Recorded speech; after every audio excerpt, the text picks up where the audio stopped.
It's the Daily Talk Show, episode 781. Weekend banter. And we got Ronen Heine on the show. Welcome to the show. Welcome. Thanks for having me, guys. So, are you a lawyer? What's the difference between a lawyer and a solicitor? I don't know, honestly. In all seriousness, I don't think there is a difference in Australia. Really? I mean, they actually, I'm a lawyer, I guess. So do you go to, will you go to a court? No. So I won't, but I can. Okay, so can I. I've committed a crime at that stage.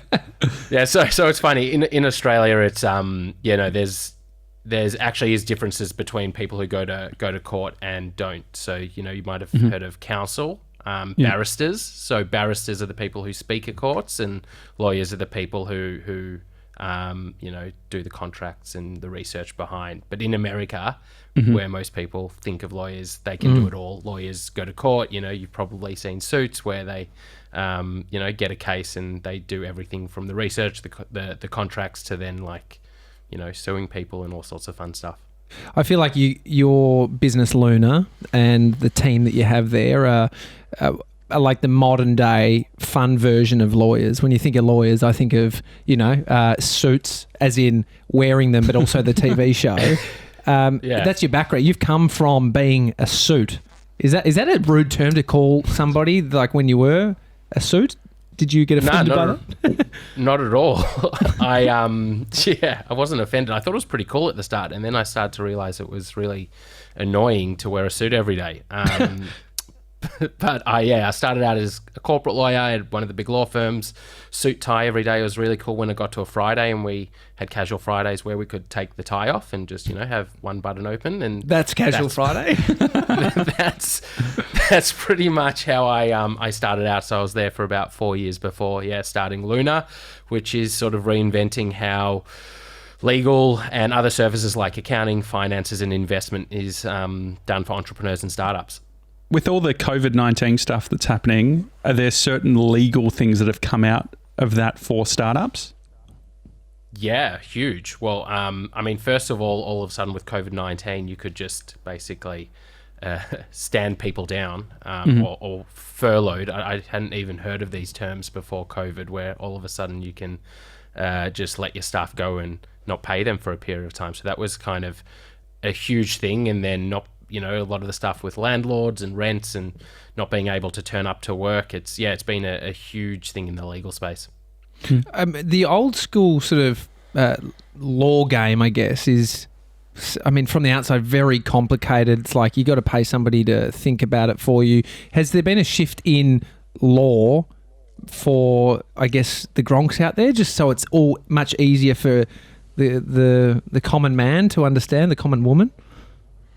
I wish I could say yes, but it's such an institutional problem, I believe, that it doesn't just change overnight with intent. So now you see a lot more law firms and lawyers say, instead of using billable hours, charging, a set fee. But, the whole nature of the law is it's so institutionalized to think about yourself before the clients and your self-worth, and it's like a really deep-seated issue. So I actually think not too much. Most big law firms charge huge amounts. Most clients don't understand why they need those huge amounts. Most clients don't probably see the value, and a lot of people just avoid it because it's intimidating, unknown, foreign, meant to be super serious and super expensive, and I think it'll take a while to change. But there's more and more people, I guess places like us, that are starting to sort of reinvent what the whole service looks like. Startups are quite scrappy.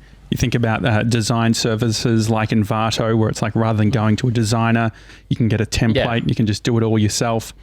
With legal stuff, how much of that can you do? Can I just, obviously there's these open source legal docs. Can I even, if I get a contract from someone, am I able to copy and paste? Are they contracts under their own copyright? How does this work?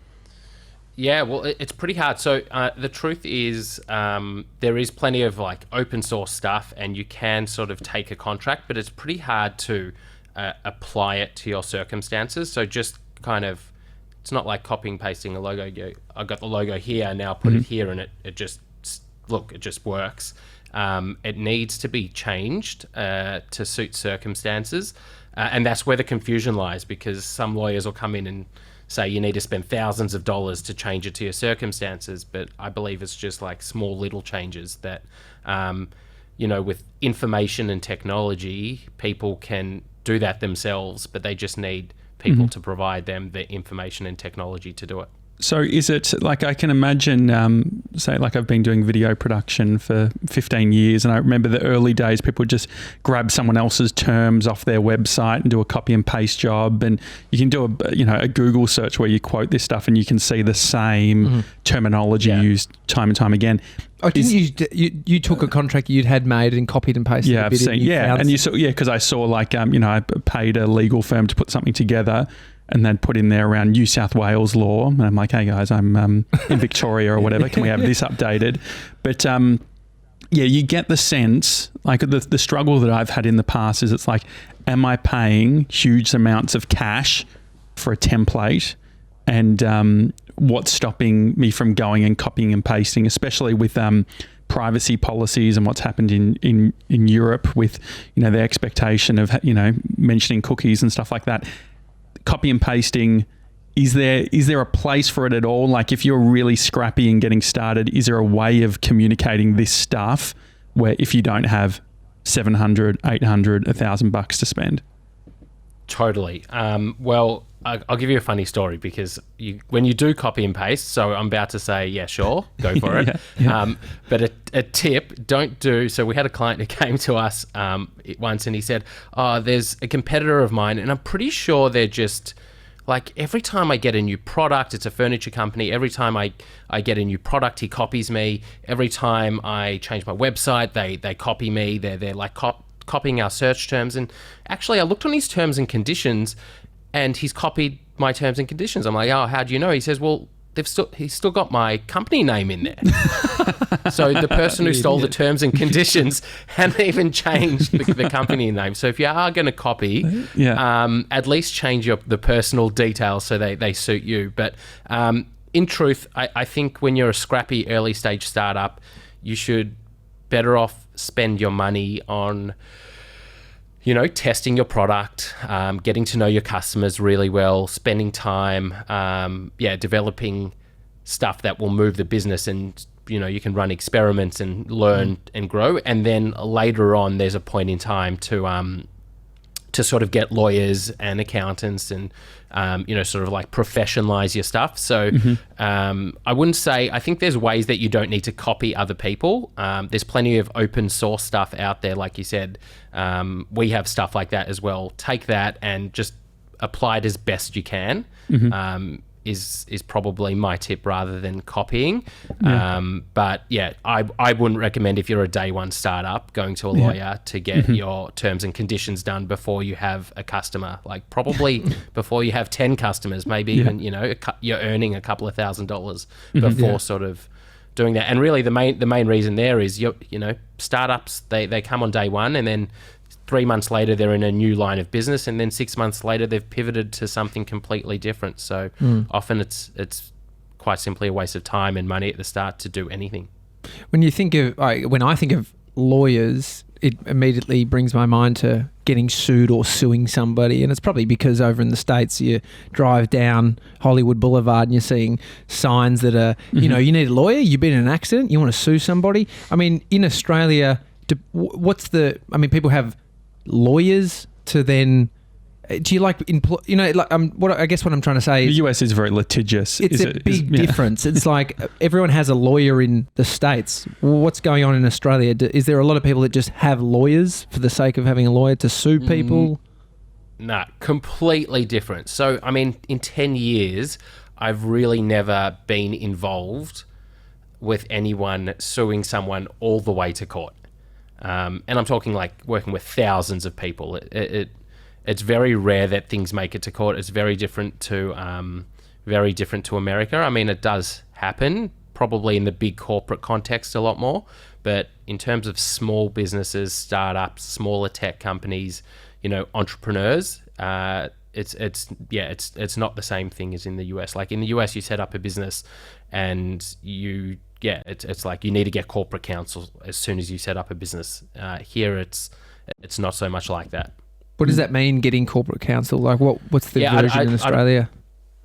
I don't know. Like, I don't really know, to tell you the truth. So I think in America, it's a bit to do with, I need to get like even setting up a company is a bit more complicated in the US. Just the threat of litigation or doing something wrong is so present that you there's value in actually having a relationship and getting a lawyer who can be on call for you. Whereas in Australia, I don't think it's so much about getting a lawyer who's on call for you, more so a lawyer to help you out, navigate issues, hurdles, take investment, build contracts, deal with issues, but not so much someone I can quickly call because I'm getting sued for X, Y, and Z. Whereas in the US, that's like a real threat. So you really want to have that relationship. Well, you see what it does to the culture. It's a bit different. See what it does to the culture. Like, I don't have a fear of being sued in Australia. And like over in the States, everyone, like, I reckon you're safer walking across a road there because everyone's scared that you're going to get sued for all I think you've it's got. systemic. So it's like if you don't have health insurance, then all of a sudden you could get a big bill, a medical bill. And so all of these things sort of compound. And it's like, okay, well, sometimes you have to sue to make a living or make it work. Do you think there's any benefit to that system over there versus Australia? I don't know that there's much benefit about anything that's going on in the US. So. That's a fair point. Fair point.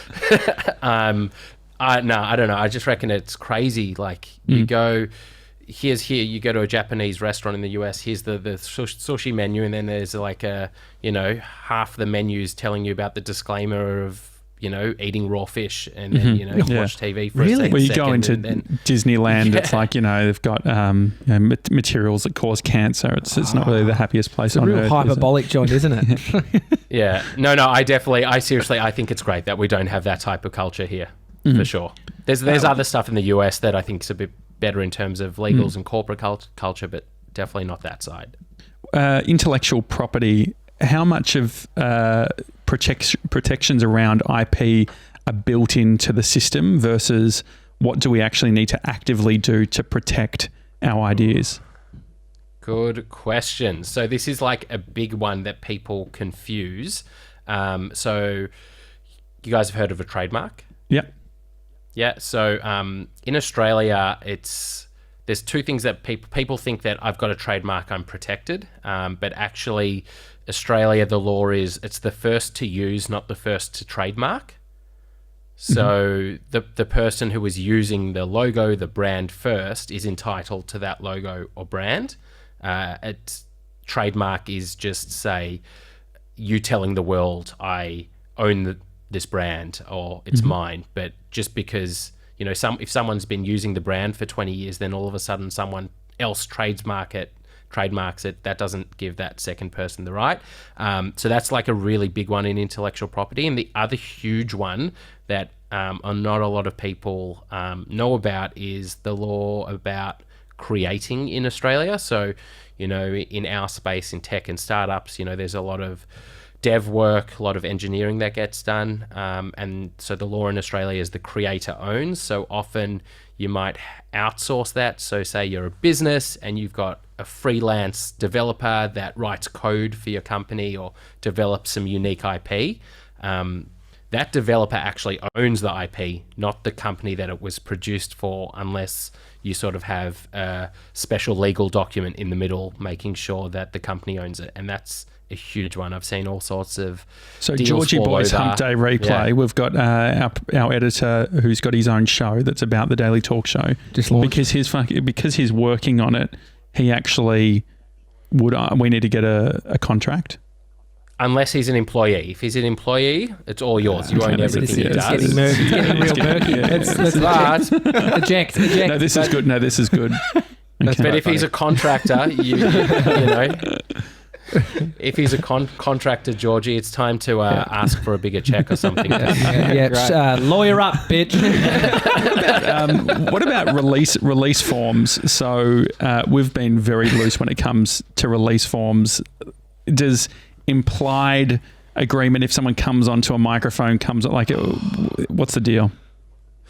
I think, this is like a super grey area. So, there is like an implied contract, and just not everything has to be in writing if there is this implied contract. But I guess whether it's implied or written in terms of a release, that doesn't get the person out of, so you guys doing something really bad, even if it's written or implied. So sure. I think like you see people with waivers saying, hey,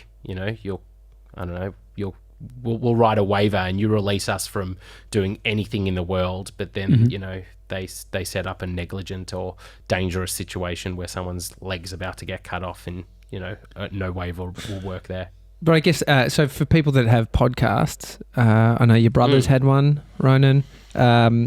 If you get someone onto your show and you don't get them to sign something, and then they say, can you take it down? I didn't really like what I said there. Do you legally have to? I know what the right thing to do is, the good bloke thing to do is, but legally... It's not the sort of business we want to run. What's our obligations? I would think as long as that person, and it's pretty clear that they know they're coming onto a podcast, that it's live, that it's going to be... put out into the world straight away just via email correspondence or whatever it is, well then, I can't. So if I'm the guest, for example, I know this is going to be live. I know you're going to just put it out there. It's very obvious to me that it's for the world. So I can't really say that I didn't know that and I didn't buy into this, implied agreement that we have. Yeah. So I reckon you guys are all right. I think like one area that I guess it gets a little bit murkier is when we do promos or things like that. I thought you were going to say hidden camera. But definitely the promo stuff I think is an interesting one where it's like, like I think that we're rolling the dice, being like we're thinking about what the optics of these types of things. But there could be a time where it's like we have someone on our show that maybe goes to has their own podcast or something's competing, and then all of a sudden it becomes a little bit hairier about including them on some sort of promo that we're doing. Yeah, promo is a big one. So you probably should do something there. Because it's all about what would the person, the guest, reasonably expect that you're using this material for. So, I would think it's being published right now for the world to see, but probably not to be, promote. But now that you told me, that's totally cool. Yeah. So maybe it's just a line, because I think that like one of the things, I used to work at Envato, and they had a very sort of innovative legal team, and one of the things that they spoke about was the importance of clear language that people can read, and sort of the legal counsel there's now, she works at Xero, heading up their legal team there, and it's very much around, if people don't understand the terms, if it's not in a way that they understand that it's a little bit redundant, what's the deal when it comes to the obligation for us to make sure that the people who are signing the agreement actually understands each element of the agreement?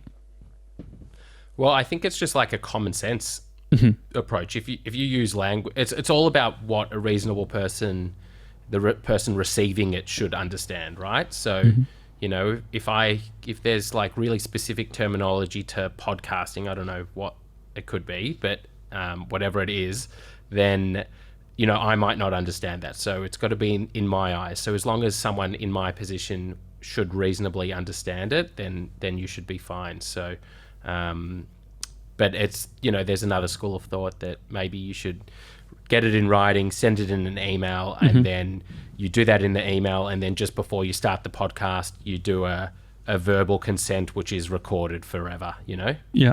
I feel like even sort of people like us get real pumped when we know the law when someone doesn't, and we can leverage that and be like, no, that's not the law. It's like ombudsman, no, I know the consumer law here. Yeah. I mean, warranties. You're actually a lawyer. Is there a time that it hasn't been within work hours where you've pulled on something you learnt in uni and you've pulled out Section 32, doesn't go right. I'm going to tell you something crazy. It's going to blow your mind.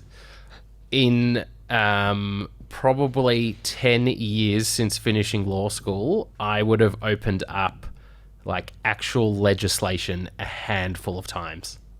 I almost can't. I know that sounds nuts, right? That I'm a lawyer, but a lot of what lawyering isn't calling upon the law like that. It's mainly contracts and negotiations and tactical stuff.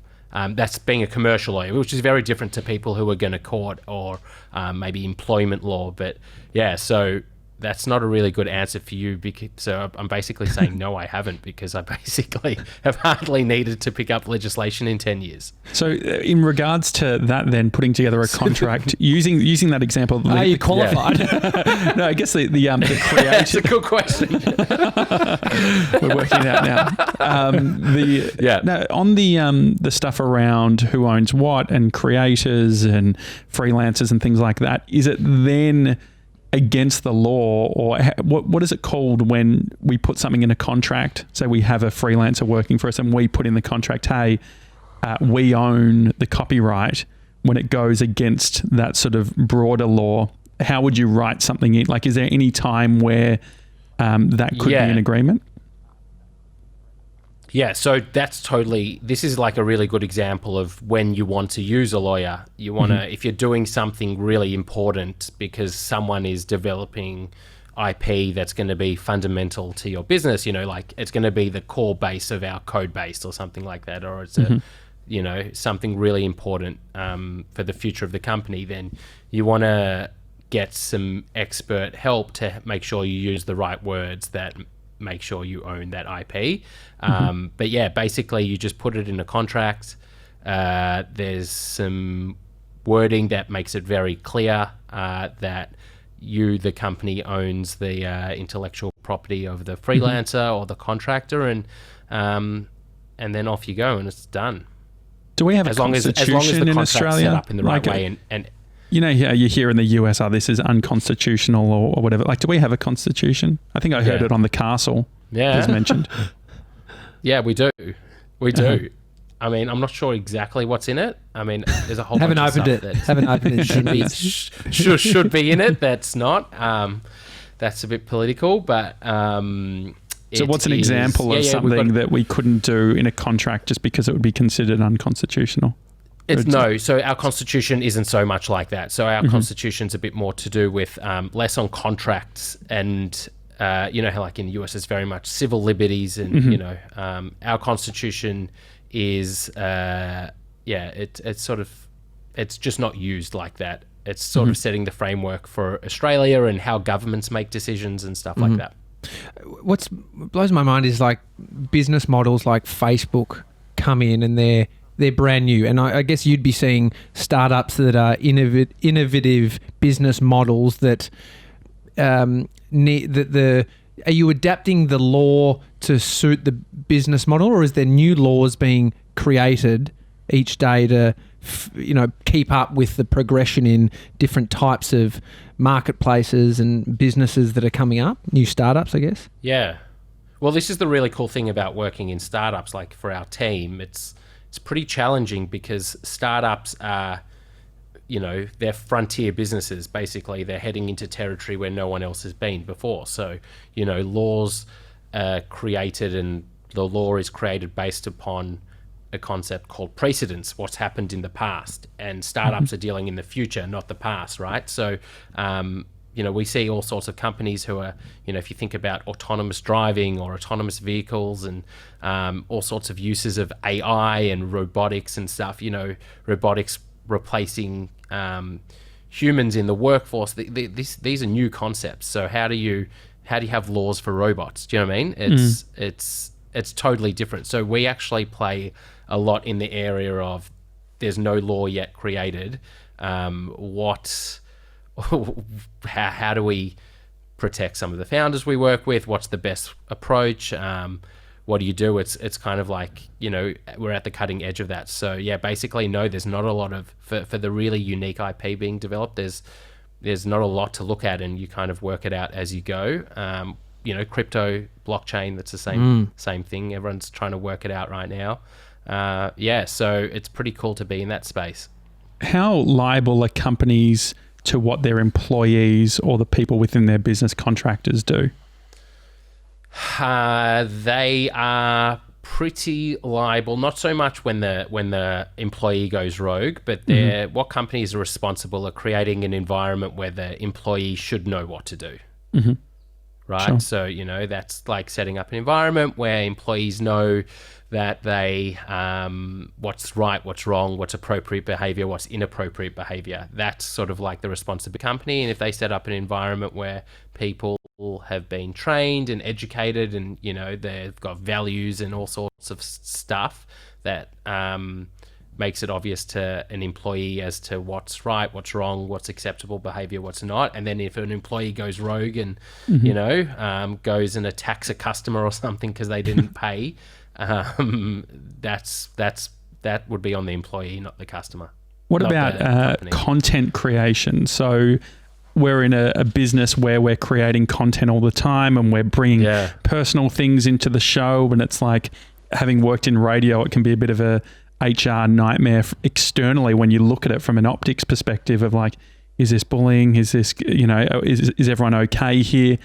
Have you seen any shifts in the way that companies can set up to allow for things like content creating and making a safe space? Well, I don't know. This is what I mean before about tech and startups. So podcasting is also like an example, kind of frontier business, right? And the whole idea of publishing, right? So in the past, it's been newspapers and television news networks, and then you have social media now, and everyone's publishing something, and who's responsible for that? And are you guys, as the hosts of this podcast, if we're going live and I say something ridiculous, is that on you or is that me personally, right? Yeah.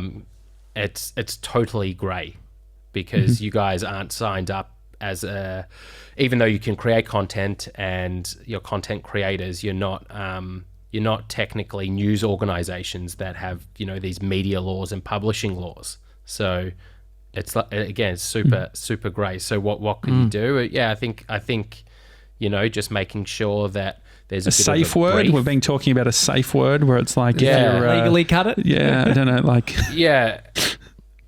a safe word's good. Like maybe a button you can push that you can say something stupid and then just like I blow up or something. How about Luna as a safe word? Because we know lawyers could get involved if we go any further. Yeah, that would be amazing. Yeah, you can have Luna. We can even get a direct phone line. Someone from our team. Do it on the spot. Yeah, perfect. Contra deal.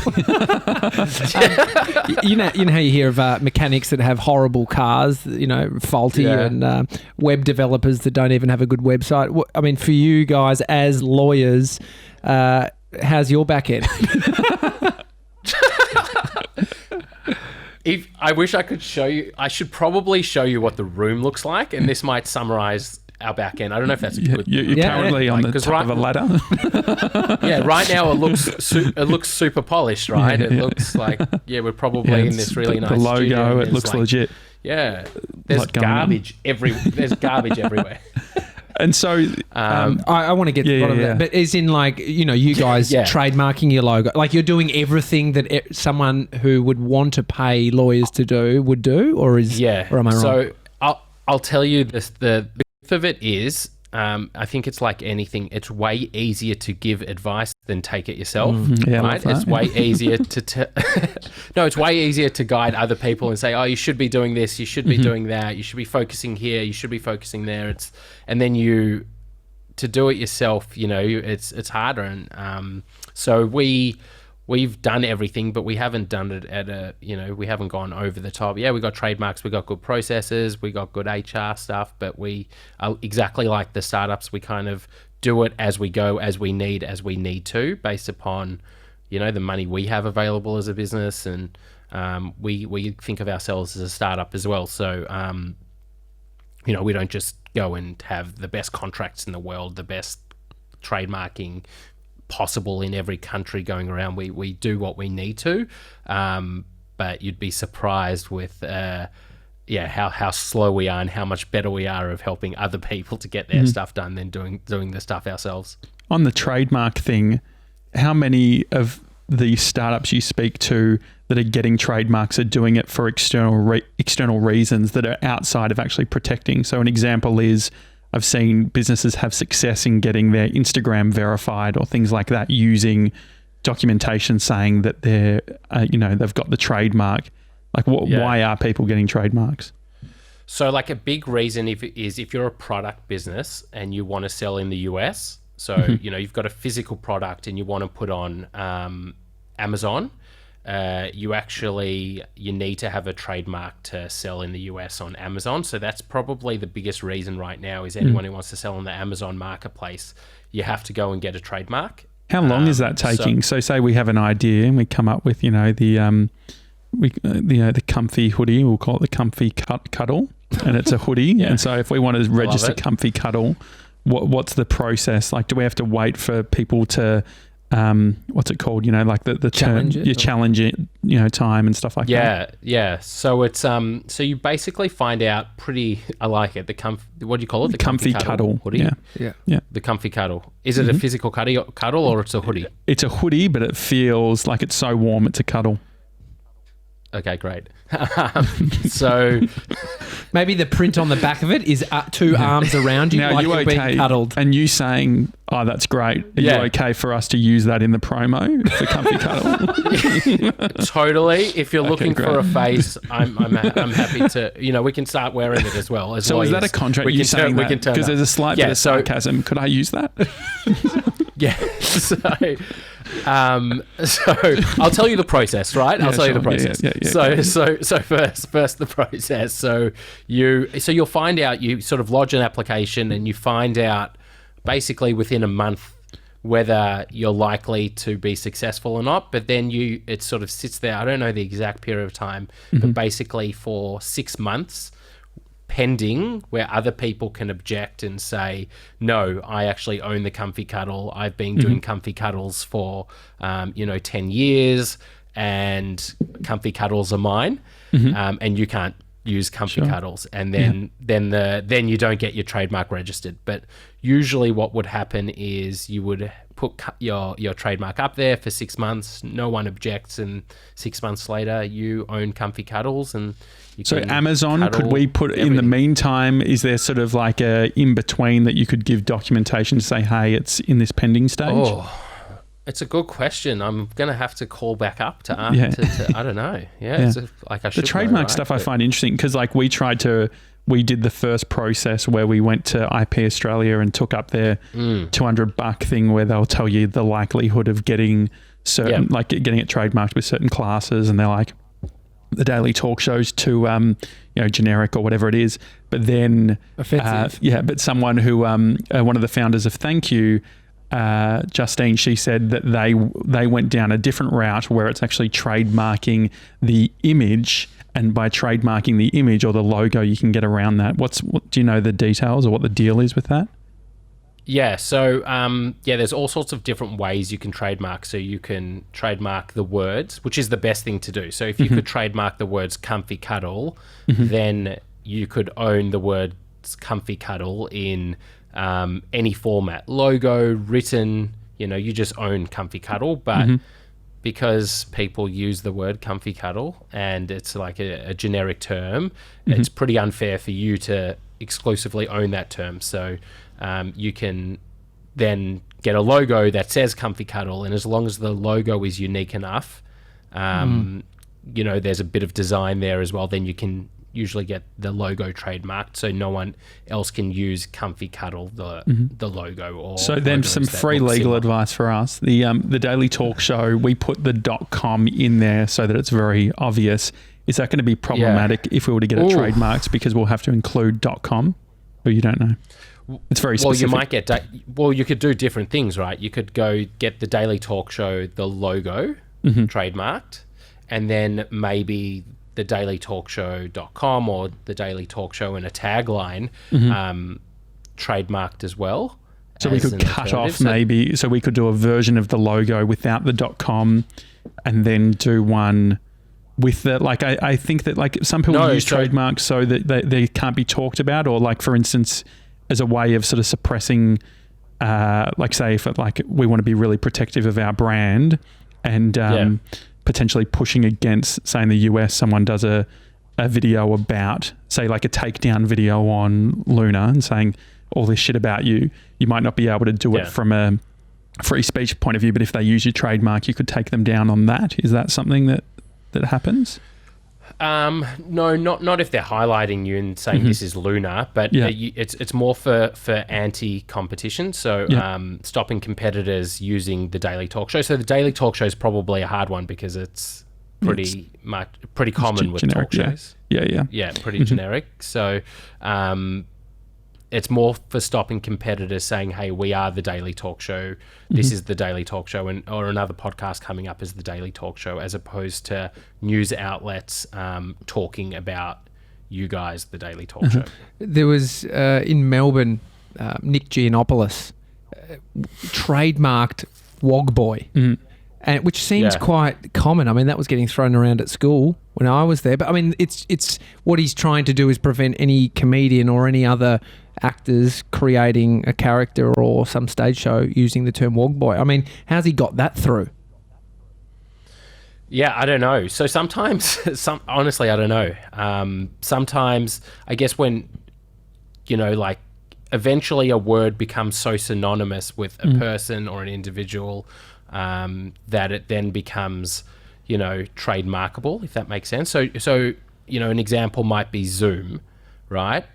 Zoom may not have been able to trademark itself because Zoom's just a generic word early on.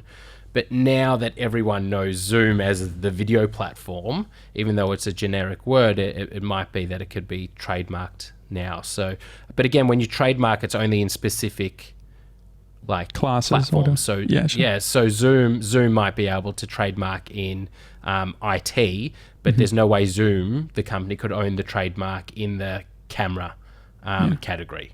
Yeah. What's your favorite type of legal stuff to do for startups? I like deals, I think. Probably investment and deals, and let's do one. Closing deals. Yeah. So what's a deal? Like, can you explain? Like, all right, let's do it. All right. So say if TJ's been throwing around, he's like, fuck, you hear that company, $450 million they got selling all this sort of stuff. That was the valuation. Yes. That's right. Guys, Joe Rogan just got bought by Spotify for I think it was $100 million. So that's a good starting point for you. And so what's so they're buying, obviously they're getting an exclusive deal. They're getting a license. I remember specifically you talked about a license. They were buying a license to be able to put it on there. So I'm guessing there's some sort of rolling contract that's going on. But if you're not planning, an area that I'm interested in is if you're not planning on an exit. So the Daily Talk Show is connected to Tommy and I. It's something that we want to build over a long period of time.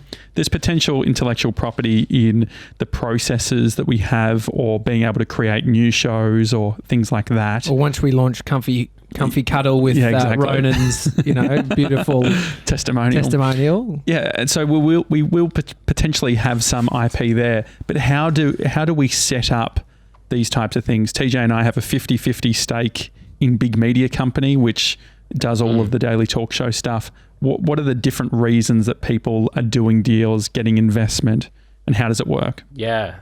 So there's so it's like there's investment, which is someone giving you guys money and taking some ownership in your company so that you can grow. And then, when you said exit, that's someone's buying you out, buying some of your shares or buying ownership or buying the whole company. Basically the reasons people do it, mainly in tech, is that it takes so long to generate revenue. So you have to spend a lot of money before you see the upside. So usually in tech, there's a lot of investment and money that goes to building the company early on before it really generates revenue. So in order to build the technology, to build the team, to get the customers customers, there needs to be investment to get it going. So that's one reason people take investment, which is just money coming into your company. The other reason is to grow. So, you might want to take the big media. It's the big media company. Yeah, big media company. Yeah, no, big media company. And you might go, great, we're doing this talk show. It's kicking ass. It's great in Australia. We've got the team. It's sustainable. But yeah, we want to go into the comfy cuddle business, and it's a real growth opportunity because through our platform we can sell it, and all the we can run free ads on our podcasts for it, but we need money to invest in design and inventory and growth and sales. So, we need to get an investor to fund that, or you fund it yourself, or from your profits. But I guess that's usually there. I mean, the business that isn't planning on exiting, are they ones that don't get investment, or is there people investing in businesses that aren't planning on selling? Different. So, when you talk about VCs, which are like venture capitalists, they are professional investment funds that invest in businesses that are going to sell or list on a stock exchange, which is like a sale, in a 7 to 10 year period, because they have to get those returns and give it back to their investors who invested in their fund. So that's all about the exit. But then private individuals might invest in your company and hope that your company does really well and that each year there's a profit. So, revenue's higher than expenses, and they get some of that profit. So if someone owns 25% of your company, they get 25% of the profit each year, and that's how they get their investment back.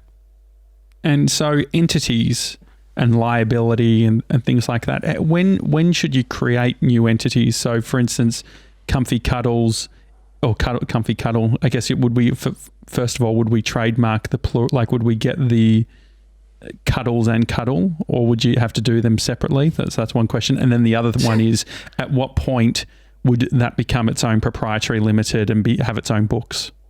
Yeah. So, I mean, first of all, I think we could get away with just the Cuddle.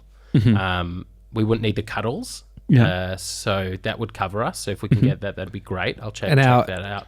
Our motto is one's better than none. Yeah, that's true. That's good. I actually like that. Yes.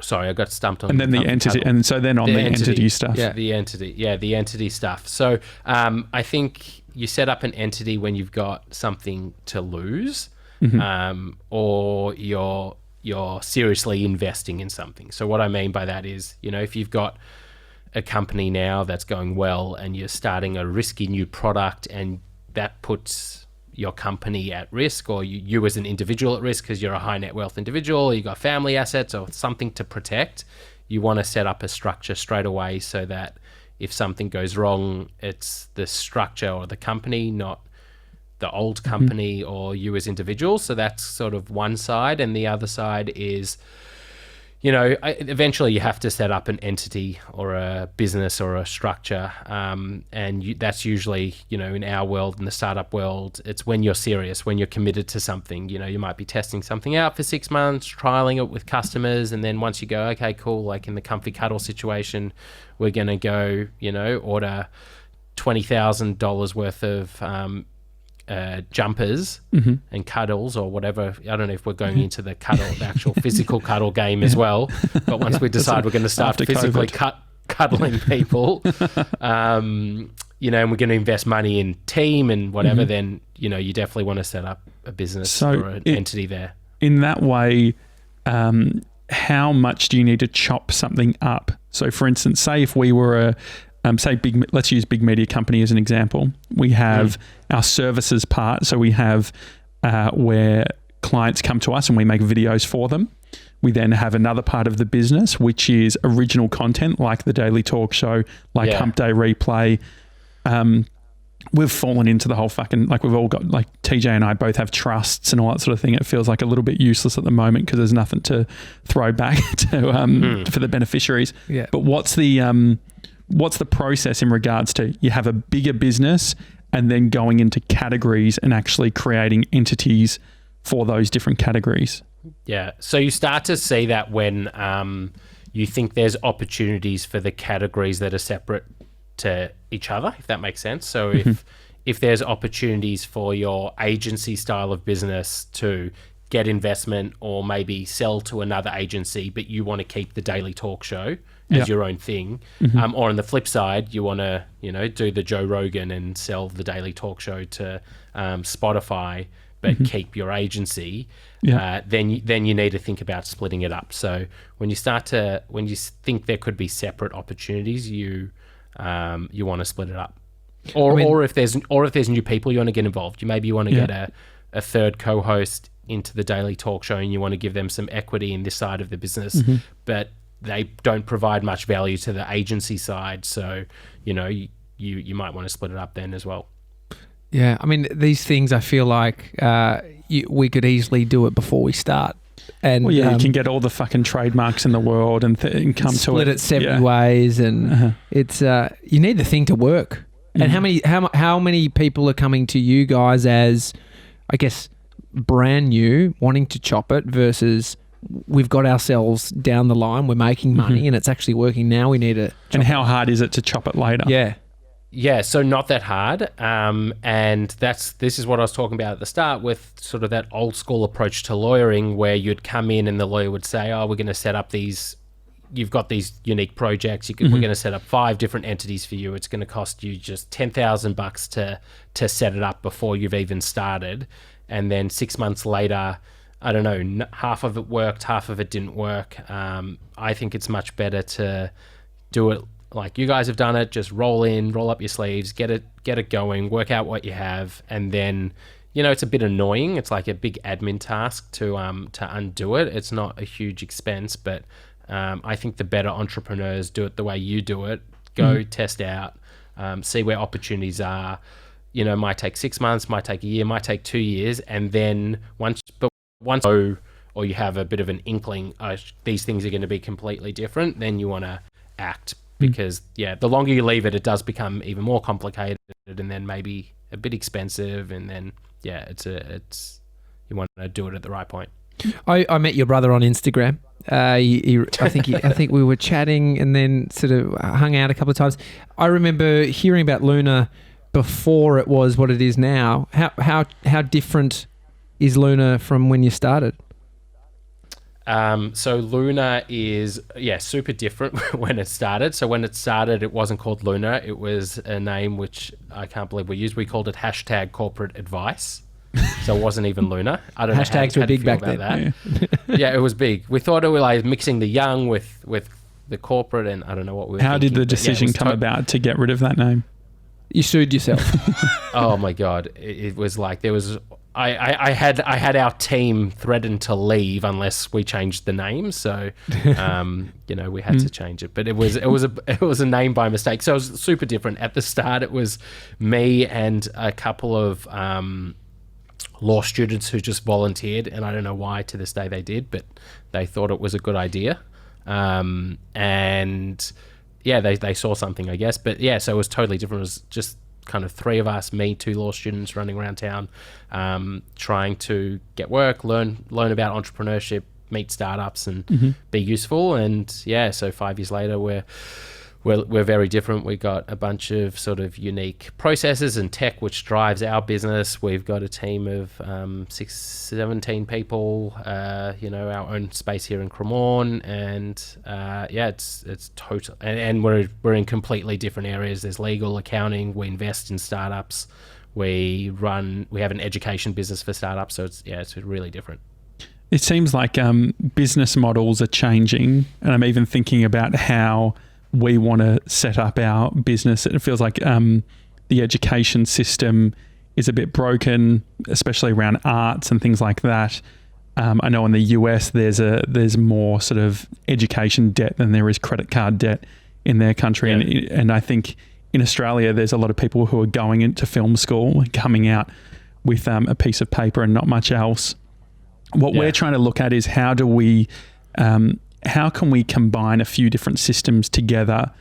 And what I'm finding is that the law doesn't necessarily always allow it. Like you talked about volunteers or having volunteers. Seems like there's a bunch of laws around free work and interns and things like that. How can we look at these types of things in a pragmatic way, cover our ass, but also realize that, okay, this person could spend like 50 grand on a uni course, or they could come and get real training, work with us. How can we set that up? Because we, as a business, we can't justify getting a junior burger in necessarily who is straight out of school, who wants to do great stuff, and give them a salary. You're going to pay him 35 grand anyway as a starting like the intern stuff. Crazy. So is there any? And so there's that question, and then the follow on is like with new business models, doing things like profit share, where it's rather than investors, the people who work with us are invested based on they receive profit share and stuff like that. Can you talk about the business model stuff? Yeah, sure. So first on the volunteers and intern stuff, it's quite a complicated one. I mean, ignoring what the law is, it's also complicated in what's the right thing to do. So, there's a school of thought that if you've got an opportunity for a student, for example, to get some work experience and learning, it's the best education they'll have, which is was our approach. But then there's this other side to it. It's like, is that creating more privilege in the people who can afford to, work for free? And so if you're setting up a system where you're allowing free volunteering and free interns, it's probably only that's only really, that opportunity is mainly going to be available to people who can afford to not work for payment. And so it's a bit of an ethical discussion in terms of, it seems ridiculous that you've got an opportunity, which the student at uni would love because they're going to get better education and work experience and job and a job on the other side, right? I think that's like the thing is, right. It's like this idea of no free work. I get, like, I'm sensitive to this stuff because I started freelancing when I was 14. I did a bunch of free work, but I saw the benefits, and then I hear at conferences or things like that, people, especially even in minorities, saying, hey, you need to be strong in this, and this, and in a lot of ways doing them a disservice because unfortunately, like, to be able to show your value, to be able to get into the game, sometimes you need to take those steps. Yeah, so I think what you're saying is right. It's like, okay, there's a job prospect on the other side, because often you would know a small business of sorts that you and a startup that you also don't know what this is going to look like, and so you kind of need to test it out, and then they can turn it into their own job, and great. So I think job prospects on the other side is critical, and I think the other thing is flexibility. So not doing the thing where it's like, cool, there's an internship where you have to be available on these hours at these times, and being flexible with the intern as to their experience, so that they don't feel forced to not earn a living elsewhere. Just being a bit more flexible in terms of what hours look like, and when work looks like, and what does that look like? Well, like co-creating a role, I think is what it is, right? I think so, right? So instead of doing the corporate thing where you need to, we've got an internship where you have to turn up 2 days a week between 9 to 5 on the 2 days you have off at uni, co-creating it so it actually works for the uni student, if you like, to still have their job at Coles or Woolworths or freelancing or whatever they're doing, mixed in with this experience, which is going to increase their job prospects. Sorry, TJ, I feel like I'm on a roll. I've just got a few more questions. No, that's good. Around the legal stuff, how much of it is within the two parties? So, for instance, say we work out this great deal, we feel like it's co-creating. Yeah. From a legal perspective, if we're all cool with it, and we say, so Mr. 97 started off, we paid him $50 an episode or whatever. Actually started free, then doing, $50 an ep as a contractor. But we sort of said, hey, it's not so much an employment, like this is an employment, you can do other stuff. Then we moved into a sort of a more employee relationship, paying super, things like that. How much of these issues from a legal perspective are between the two parties versus actually creating issues long term? Yeah, well, I mean, you guys don't need lawyers because you just nailed it right there. You exactly what you said. You just have to make sure that if you bring someone on board as a freelancer or a contractor at the start, that's not employment. It's not like minimum wage and super and all that stuff. That's in the employee bucket. But you have to treat them like a contractor. They have to be free to negotiate, free to leave, free to do other jobs. It has to be a true contractor relationship. And then once they morph into an employee, then there's minimum wage and stuff like that. I think there's also a regime of sorts for how to do internships, like official internships as well. Yeah. And paid and unpaid, but that's kind of in that employee bucket. So the way you guys did it sounds spot on. And then what about on the sort of top end of things, like hiring sort of more senior people, looking at commission-based stuff and things like that? Is that problematic? No, like what do you mean by problematic? Well, just I guess so if you look at the things like minimum wage, and then you look at you see an opportunity. It's like, okay, well, let's look at doing this where it's when we're making money, you're getting a really great result as well.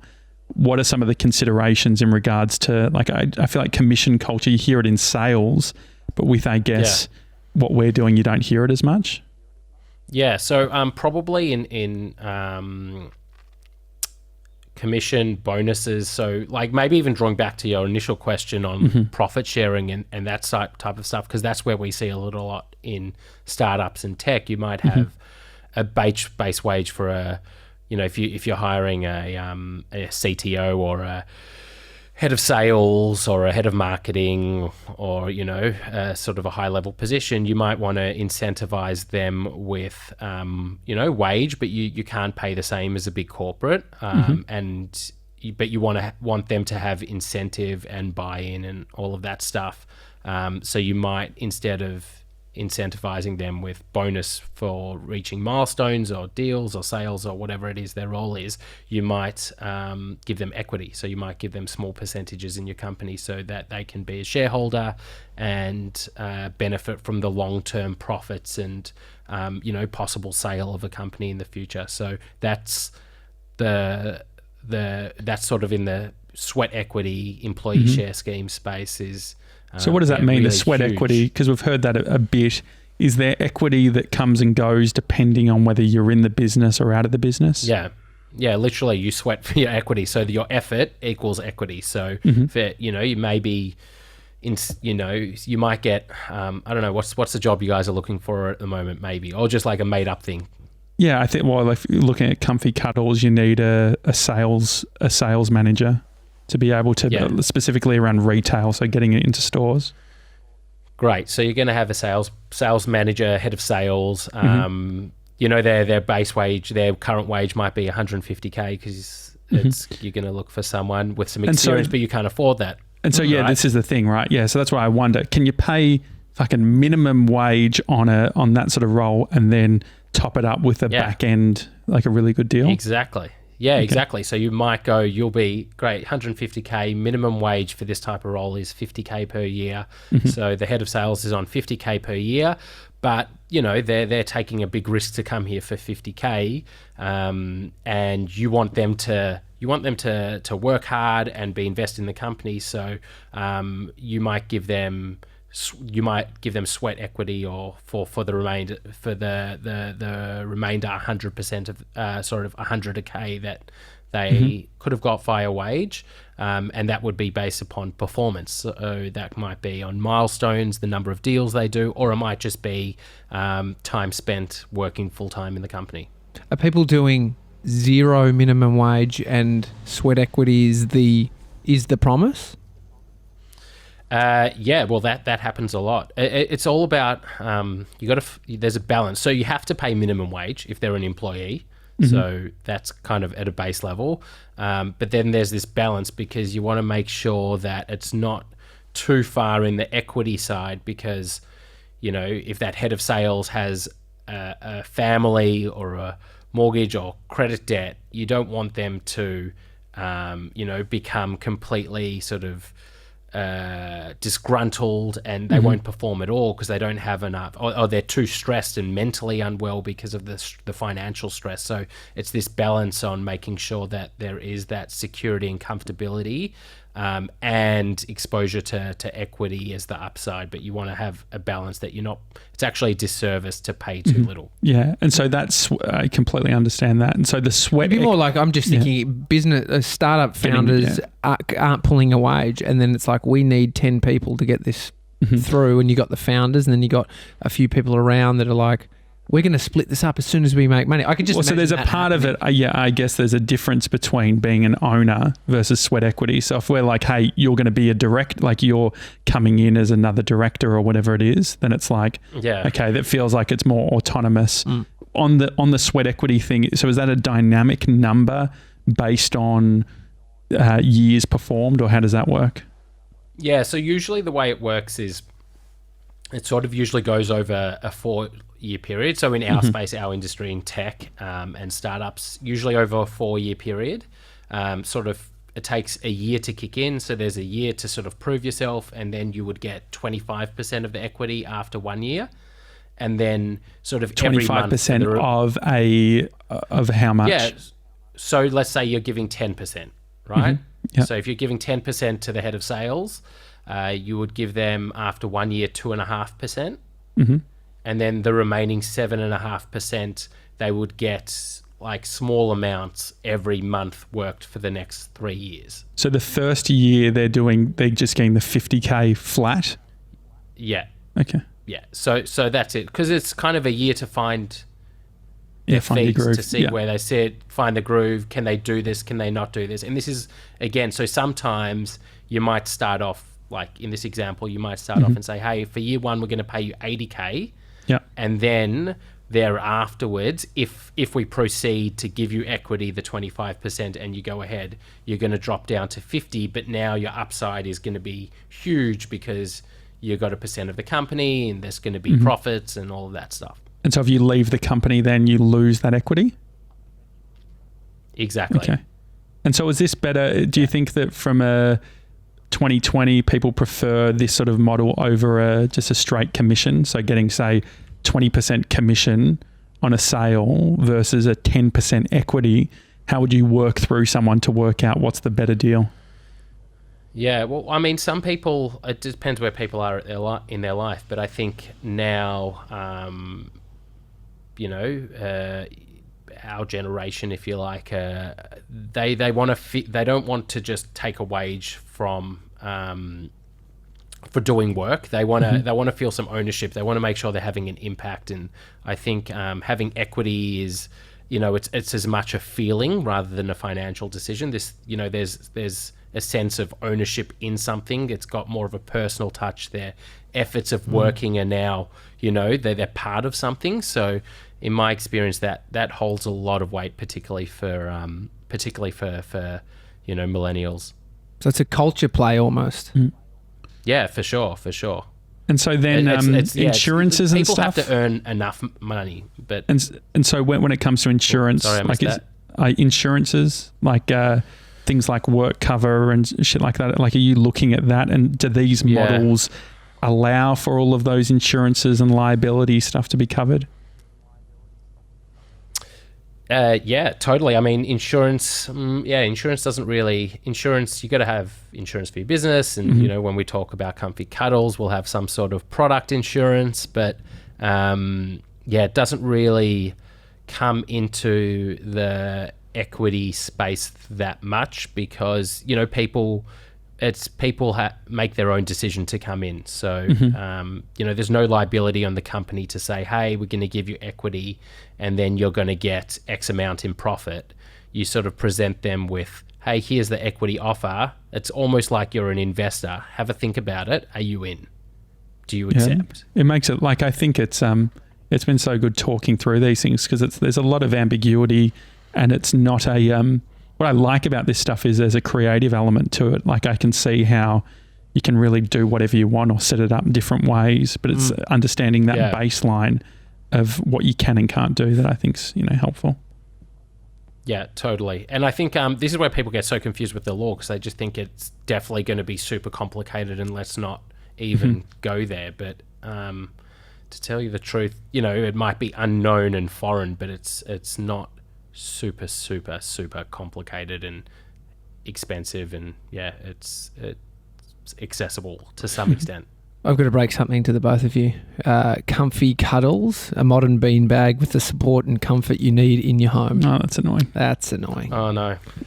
I mean, they very. I guess it doesn't following. even matter that they're registered. Like if they're whether they're registered or not, like because they've started trading, we're fucked, are we? Oh, this is a good one. Ronan, we have the Gronksquad. Your brother Giddy's a part of it, whether he knows You're it or part not, of it, and yeah. so are you. So Gronksquad.com we've started, using it in all our language. We sell some merch. We've got like Gronksquad t-shirts. We've done some hoodies and stuff. There's a bloke in the States, rather famous, rather rich. He's a quarterback, Gronkowski, who also has a brand called the Gronk, and I reckon we got a little jiffy on Instagram. You can swipe up and search. We got one through, and I reckon the only reason is they thought it was from Gronkowski. Could he come at us from over the other side of the world and sue us for using the term Gronk to describe our Gronksquad? I don't think he can in Australia unless he kind of does business with it directly in Australia. So I reckon we might be okay, but we might be in trouble in the US. Okay. We don't ship to the US. And at the moment, that's just and you might be in trouble if you meet him in person. And oh yeah, mate, he's huge. He's 6 foot. A unit. 6 foot high. Jesus, his forearm is huge from throwing that ball. Ronan, I feel like we're your family friend who's asked for free legal advice. That's why you have a podcast, right? I feel like yeah, go on. I was saying, I feel like this has been a legal clinic of sorts. Do you get? I mean, it's like my brother told me this was going to be like all laughs and funny stories, and we've been talking legals the whole time. You two are the most serious people I've ever come across. Jesus, that's not it's a brand value. Yeah. No, it's been fun. No. For me, it's like these conversations. I take it that these are day to day for you, and they feel like they take a lot of brain capacity from someone like me. And I could just imagine how, switched on your mind is having these conversations every day. Do you get exhausted speaking legal speak?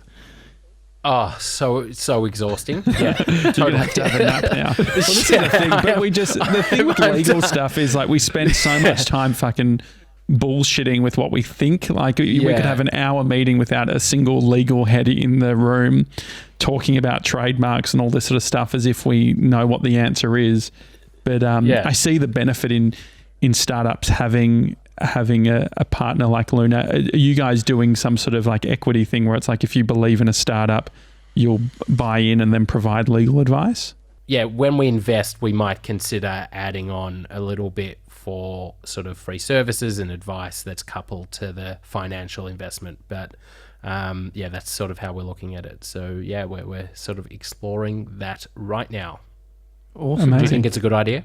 Yeah, I mean, I think that there's definitely something, if we look at the new business models, there's something about skin in the game and long term. And I feel like the just getting cash makes sense if you don't necessarily believe, like if you don't believe in a client, just getting cash and being able to walk away is really handy. But I feel like there's another opportunity now where it's like, we are believing in these different things and being able to also get access to stuff where a startup might not have cash or might not have VCs. They can go to people like you guys and still get, world-class service providers, but not have the crazy costs associated. So yeah, I think it makes sense. Awesome, mate. Do it. Awesome. All right. It's a daily talk show. So, Ronan, legal stuff, startups, what's the deal with, like, I get worried with legal firms and having a meeting and then getting some sort of massive bill from the consult. What's the deal? So from us, you don't need to worry about stuff like that. We just love chatting to founders. So if you're starting a tech company, startup, I don't know, frontier business, doing something innovative, we chat for free.